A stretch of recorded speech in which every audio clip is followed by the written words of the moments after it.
Baik, a'udzubillahi minasyaitonirrajim. Bismillahirrahmanirrahim.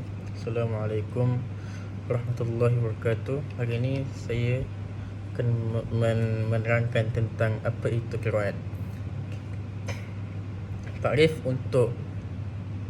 Takrifnya ialah dari segi bahasa ialah asal daripada perkataan qara'a yaqra'u qira'atan yang bermaksud wajah-wajah ataupun cara bacaan.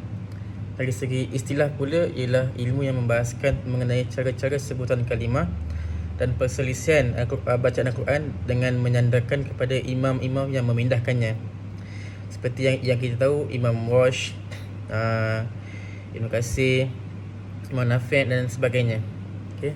Antara faedah-faedah yang kita boleh dapat apabila kita belajar tentang ilmu ni ialah kita dapat terpelihara daripada sebarang kesalahan sebutan kalimah ataupun bacaan Al-Quran. Dan selain itu, kita juga dapat menjaga kalimah Al-Quran daripada sebarang penyelewengan dan pengubahsuaian. Dapat juga kita mengetahui segala bacaan imam yang mutawatir, yang seperti itulah Imam Nafi', Imam Ibn Katsir dan sebagainya. Dan dapat dapat membezakan di antara bacaan yang dibenarkan atau yang diharamkan. Antara hukum mengajar dan belajar ilmu ni ialah iaitu hukum ni ialah fardu kifayah. Dan antara topik yang dibahaskan ataupun masalah-masalah dalam tentang ni ialah antaranya ialah tentang kaedah bacaan Quran yang disepakati ataupun sebaliknya, sama ada dalam kaedah usul ataupun fasy huruf. Selain itu, rukun bacaan qiraat yang sah ialah bacaan tersebut mestilah menepati dengan kaedah bahasa Arab, yang mana di dalam salah satu bentuknya yang fasih ataupun yang lebih fasih. Selain itu, mestilah kita menepati tulisan salah satu daripada Mushaf Utsmani dan seterusnya ialah dapat diterima oleh para qurra secara mutawatir dan sebagainya lah. Dan saya meneruskan selainnya kepada kawan-kawan saya lain. Terima kasih. Rukun bacaan qiraat yang sahih. Sebagaimana dalam rukun Islam, rukun iman, terdapat rukun-rukun yang tertentu. Untuk bacaan qiraat yang sahih juga mempunyai rukun yang tertentu. Yang pertama, mempunyai sanad, sandaran bacaan, yang bermaksud bacaan Al-Quran perlu diambil sehingga khatam dari gurunya yang bersambung sanad kepada Rasulullah SAW. Ini adalah rukun yang paling penting dan utama, sebagaimana yang dikatakan oleh Zaid bin Sabit, annal qira'ata sunnata muta'abatan. Sesungguhnya bacaan Al-Quran adalah salah satu sunnah yang perlu diikuti. Untuk rukun yang kedua, bacaan Al-Quran hendaklah bertepatan dengan salah satu daripada mushaf resam Utsmani.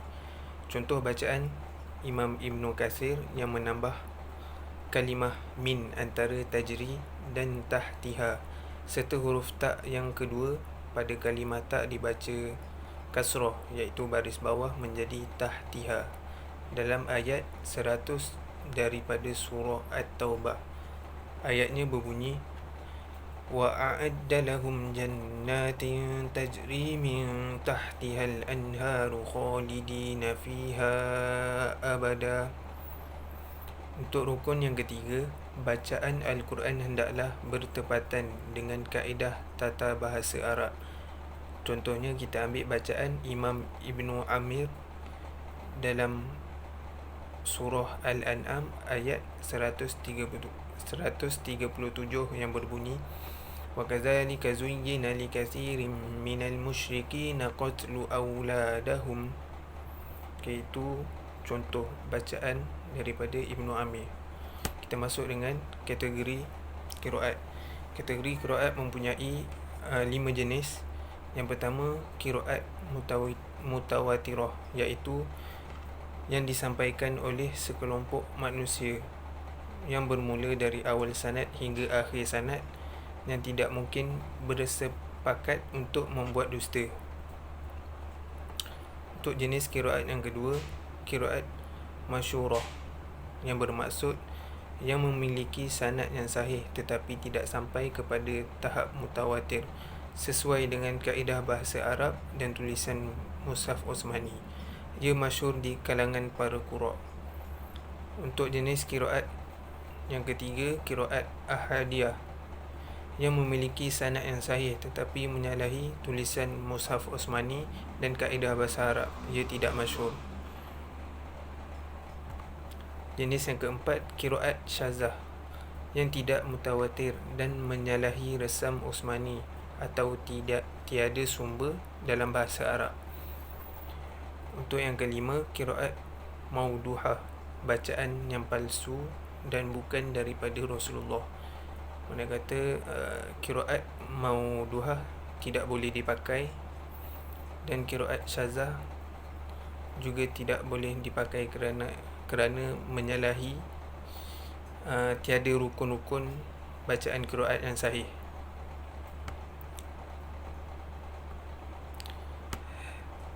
Kenapakah qiraat itu dinisbahkan kepada ammatul qura'? Kerana setiap daripada mereka ammatul qura'. Contohnya seperti Imam Nafi', Ibnu Katsir dan lain-lain menghabiskan masa untuk membaca wajah qiraat atau jalan yang masyhur baginya. Yang kedua, kemudian setiap daripada mereka membaca serta mengajar kepada anak murid, iaitu rawi, maka dikenali dengan bacaan imam tersebut. Contohnya dikatakan bacaan sebegini: imalah pada wadduha, ialah Imam Hamzah. Sesungguhnya bacaan Al-Quran dan qiraat adalah dengan talaqi dan musyafahah, dengan mengambil bacaan dari masyayikh yang berhubung sanadnya dengan Rasulullah sallallahu alaihi wasallam. Bismillahirrahmanirrahim. Jadi saya akan menceritakan sejarah berkaitan dengan ilmu qiraat. Jadi saya mulakan dengan, pada peringkat awal Al-Quran hanya diturunkan dalam satu huruf sahaja, akan tetapi Rasulullah SAW mendesak malaikat Jibril agar ditambah lagi supaya umatnya tidak menghadapi masalah dan kesusahan dalam membaca Al-Quran dan memilih mana sahaja bacaan yang mudah. Lalu malaikat Jibril AS pun menambahkannya sehingga 7 huruf, sebagaimana Rasulullah SAW bersabda, sesungguhnya Al-Quran itu diturunkan dengan 7 huruf, maka bacalah ia dengan bacaan yang mudah daripadanya. Ilmu qiraat ini adalah bahagian dari ulum Al-Quran atau ilmu tentang Al-Quran yang membicarakan kaedah membaca Al-Quran, ilmu yang disandarkan kepada imam periwayatan dan pengembangnya yang sanadnya bersambung sampai kepada baginda Rasulullah SAW. Cara pengambilan ilmu ini adalah dengan cara talaqi, iaitu dengan memperhatikan bentuk mulut, lidah dan bibir guru ketika melafazkan ayat-ayat Al-Quran. Abu Ubaid Al-Qasim bin Salam, sebagaimana yang disebutkan oleh Suyuti di dalam kitabnya, mengatakan Rasulullah SAW bersabda, sesungguhnya Al-Quran ini diturunkan atas 7 huruf, maka bacalah kamu mana yang paling mudah daripadanya. Hadis riwayat Bukhari dan Muslim. Lalu makna 7 huruf ini sendiri apakah ia? Para ulama berbeza pendapat mengenai Al-Quran yang diturunkan dengan 7 huruf. Pendapat yang pertama mengatakan Al-Quran diturunkan dalam 7 huruf ataupun 7 bahasa dari 7 bangsa selain bangsa Arab. Pendapat ini kerana adanya kalimat-kalimat yang bukan dari bahasa Arab dalam Al-Quran seperti sirat, iaitu rob, dan istabraqin Yunani, sijil Parsi, dan haunan Syriani. Pendapat kedua pula adalah yang mengatakan Al-Quran itu diturunkan dengan 7 jenis qiraat ataupun bacaan, tetapi pendapat ini lemah. Dan pendapat yang ketiga adalah mengatakan bahawa yang dimaksudkan dengan 7 huruf tersebut adalah 7 bahasa kabilah Arab yang masyhur di waktu itu. Jadi dapat kita simpulkan qiraat adalah satu ilmu pengetahuan mengenai cara melafazkan Al-Quran secara praktikalnya dan pengucapannya dengan baik. Lalu disepakati atau diperselisihkan kesahihannya dengan berdasarkan pada mazhab-mazhab yang diakui sanadnya hingga sampai kepada baginda Rasulullah sallallahu alaihi wasallam. Dan qiraat yang dianggap mutawatir dalam pembacaan Al-Quran adalah qiraat sab'ah atau qiraat 7. Sebagaimana orang menyangka bahawa qiraat atau macam-macam bacaan Al-Quran tersebut dibuat oleh Rasulullah sallallahu alaihi wasallam, oleh para sahabat dan para tabi'in. Anggapan tersebut adalah tidak benar berdasarkan riwayat puluhan hadis sahih yang menerangkan bahawa berbagai-bagai bacaan semenjak Al-Quran diturunkan, kesemua bacaan yang diriwayatkan oleh ketujuh imam itu telah diakui dan telah disepakati oleh para ulama yang benar-benar dari Rasulullah, dan telah disepakati oleh para ulama dan benar-benar ianya datang daripada baginda Rasulullah SAW yang dikenal sebagai qiraat sabah ataupun qiraat 7. Di zaman sahabat pula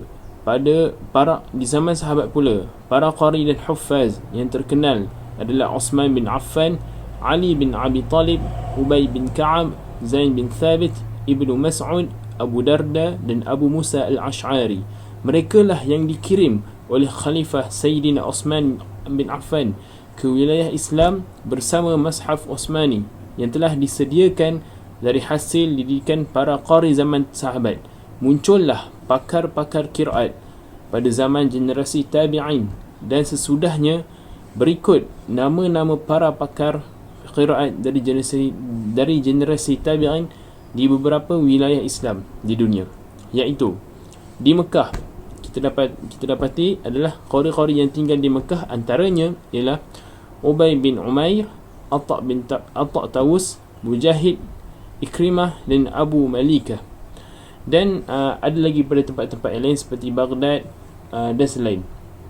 Dari hasil didikan generasi tabi'in, maka semakin banyak orang yang cenderung dan berminat tentang ilmu qiraat. Banyak di antara mereka yang dapat memusatkan perhatian terhadap ilmu qiraat, sehingga di beberapa kota besar terdapat pula pakar-pakar qiraat dari generasi ini. Seperti di Mekah terdapat Imam Ibnu Al-Kasir yang menjadi salah seorang imam qiraat, Hamid bin Qais Al-A'raj dan Muhammad bin Muhaisin. Di Madinah pula terdapat nama-nama seperti Abu Ja'far, Yazid bin Ya'qub, Syaibah bin An-Nasah dan Nafi' bin Nu'aim, salah seorang pada imam qiraat iaitu Imam Nafi'. Dan di Kufah pula nama-nama yang termasyhur adalah Yahya bin Wathab, Asim bin Abi Nujdud, Hamzah bin Kisai. Tiga-tiga nama yang terakhir itu adalah imam qiraat yang 7. Manakala para qari yang tinggal di Basrah ialah Abdullah bin Abu Ishaq, Isa bin Umar, Abu Amir bin Al-A'la, salah seorang pada imam qiraat iaitu qiraat 7, Asim bin Jahdari dan Ya'qub bin Al-Hadrami. Di Hisham tercatat pula juga nama-nama yang masyhur, di antaranya Abdullah bin Amir, salah seorang pada imam qiraat, Atiyah bin Qais Al-Kilabi, Ismail bin Abdullah bin Muhajir, Yahya bin Haris dan Shuraikh bin Yazid Al-Hadrami. Melalui perkembangan ilmu qiraat yang pesat, maka lahirlah berbagai bentuk-bentuk bacaan yang kesemuanya bersumber daripada baginda Rasulullah SAW. Hal ini kerana pemahaman mereka yang berbeza dalam memahami maksud Rasulullah SAW mengatakan bahawa Al-Quran itu diturunkan dalam 7 huruf. Itu sahaja daripada saya. Terima kasih. Assalamualaikum warahmatullahi wabarakatuh. Nama saya Muhammad Deni Shah bin Idrus Shah. Saya akan menerangkan istilah-istilah ataupun cara bacaan qiraat. Yang pertama, al-isqat ataupun al-hazaf, menghilangkan huruf hamzah ataupun alif pada kalimah. Contohnya maliki menjadi maliki. Pada riwayat Qalun an-Nafi', Warsh an-Nafi', begitu juga dengan Bazi serta Qunbul an Ibn Kathir. Cara bacaan pada suratul Fatihah ayat ke-4, bacaan mereka ialah maliki. Berbeza dengan riwayat Hafs an Asim, cara bacaannya ialah maliki. Yang kedua, al-isbat. Isbat ialah mengekalkan atau menambah huruf alif atau hamzah pada kalimah. Contohnya maliki, mengekalkan huruf alif selepas huruf ma, bukannya maliki seperti tadi yang saya sebut.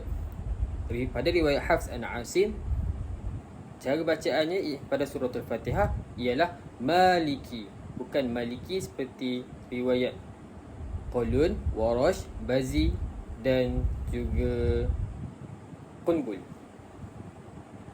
Seterusnya, silah. Silah terbagi kepada dua, iaitu yang pertama silah mim jamak dan yang kedua silah hak kinayah. Kita tengok dulu pada silah mim jamak. Silah mim jamak membaca dengan huruf dhammah pada huruf mim jamak serta silah dengan huruf waw dengan kadar 2 harakat. Seperti contoh, pada asalnya huruf hum, antum, kum, kepada huruf antumu, humu, kumu. Atau contoh yang lain, pada asalnya alaihim menjadi alaihimu. Pada silah mim jamak ini, pada riwayat Qalun an-Nafi' juga dan Ibn Katsir, tiada khilaf akan ya. Tetapi bagi riwayat Warash, ada khilaf, iaitu terjadinya silah mim jamak jika bertemu dengan huruf hamzah qata' dengan kadar 6 harakat. Seterusnya ialah istilah naqal. Naqal ini ialah dipindahkan harakat hamzah kepada huruf sukun sebelumnya ataupun huruf mati sebelumnya. Seperti contoh, qul a'udzu birabbin nas menjadi qul a'udzu birabbin nas.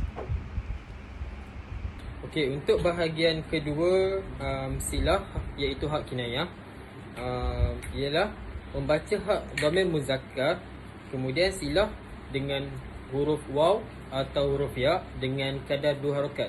Untuk hak kinayah ada 4 wajah. Yang pertama, sebelum huruf ha adalah berbaris dan kemudiannya ialah huruf yang sukun. Itu semua qura' membaca dengan tanpa silah. Wajah kedua, sebelum dan selepas huruf ha ialah huruf yang berbaris. Untuk wajah kedua ini juga semua qura' membaca dengan tidak silah. Untuk wajah ketiga, sebelum dan selepas huruf ha ialah sukun. Untuk wajah ketiga ini, semua qura' membaca dengan silah. Dan wajah yang keempat adalah wajah yang terakhir. Sebelum ialah berbaris sukun dan selepasnya ialah huruf yang berbaris. Untuk wajah yang keempat ini, semua qura' membaca dengan silah kecuali Ibn Katsir. Dan akhir sekali pada bahagian saya ialah istilah al-qars. Dari segi bahasa ialah memendekkan bacaan huruf mat dengan kadar 2 harakat. Seperti contoh, yada abi dibaca dengan 2 harakat. Yada abi.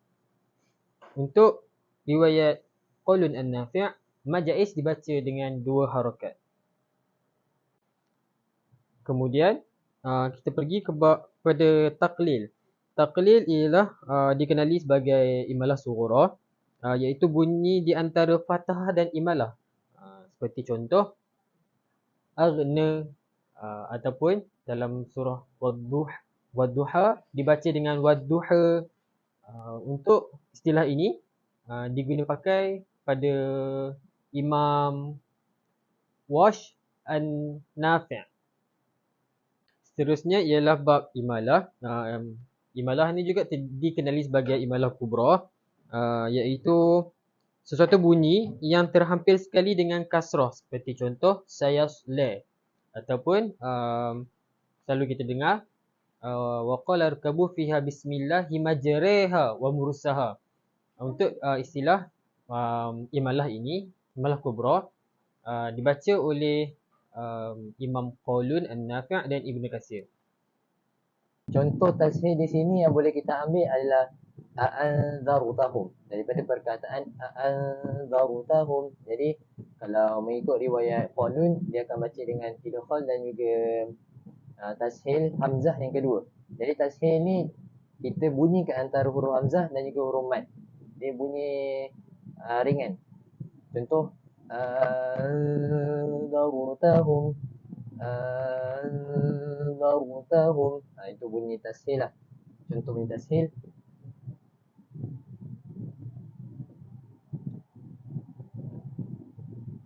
Kemudian kita pergi pada ibdal.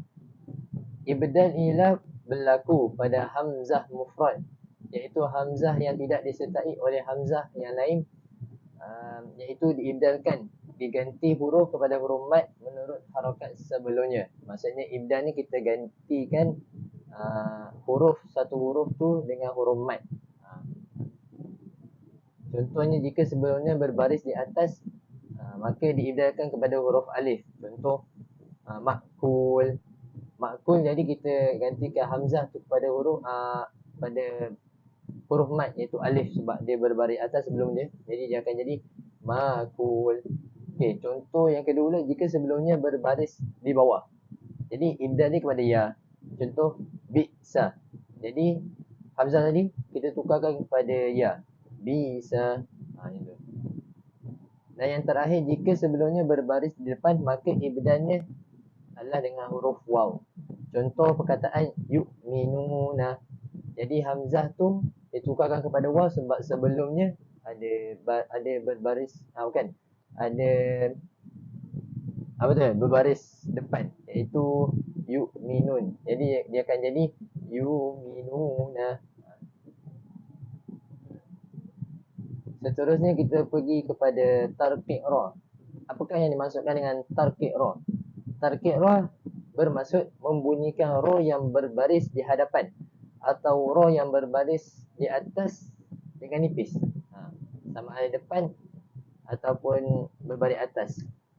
Okey, contoh jadi syaratnya didahului dengan huruf yang berbaris di bawah. Contohnya al-kafiruna. Dia baca tarqiq. Tarqiq ni maksudnya kita baca dengan nipis. Al-kafiruna. Yang kedua, sebelumnya ya sakinah dan sebelumnya ya huruf yang berbaris di bawah, seperti basira. Jadi baca nipis lah. Basira. Itu yang dimaksudkan tarqiq ra. Tarqiq ra bermaksud kita nipiskan huruf tersebut.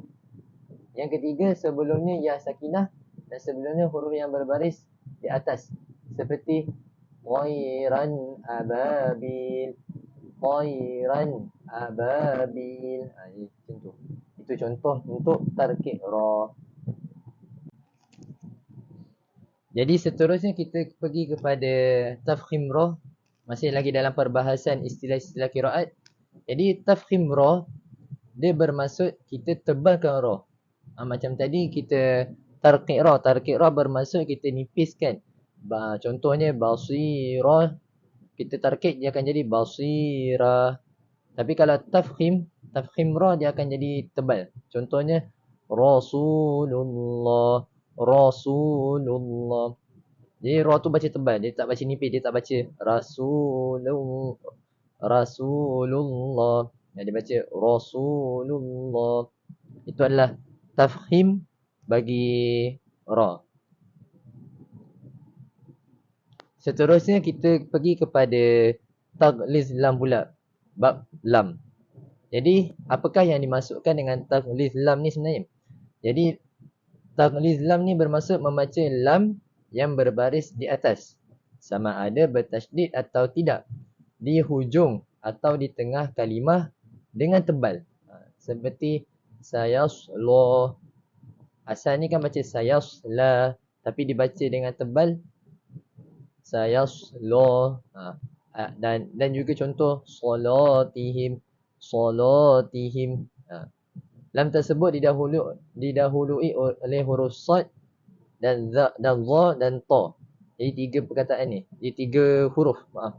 3 huruf ni jika didahului lam tu dengan 3 huruf ni yang berbaris atas ataupun sukun, maka kena baca dengan taghlidh lam. Ini dalam riwayat Wash an-Nafi'. Wash an-Nafi'. Jadi contoh macam tadi sayasla dan juga contoh kedua salatihim. Kan, untuk kita yang riwayat Hafs dan Asim dia akan baca dengan salatihim, tapi riwayat Wash dia baca salatihim. Jadi kat situlah perbezaan dia. Seterusnya saya akan menyambung perbahasan tentang istilah-istilah dalam ilmu qiraat. So kita pergi pada yang ke-7.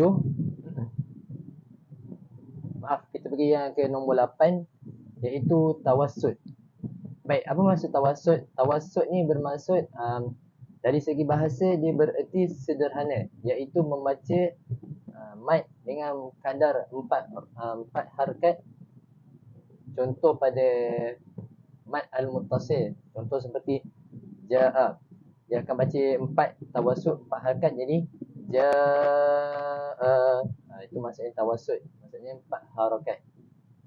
Seterusnya nombor 8, pergi kepada isbah. Isbah tu apa? Isbah tu bermaksud penuh ataupun kenyang. Maksud dia ialah membaca mad dengan 6 harakat. 6 harakat kita baca. Jadi tawassut 4. Jadi isbah dibaca dengan 6 harakat. Jadi contoh pada mad muttasil seperti ambil juga contoh daripada ja'a, dibaca dengan 6 harakat, jadi ja'a, baca dengan 6 harakat.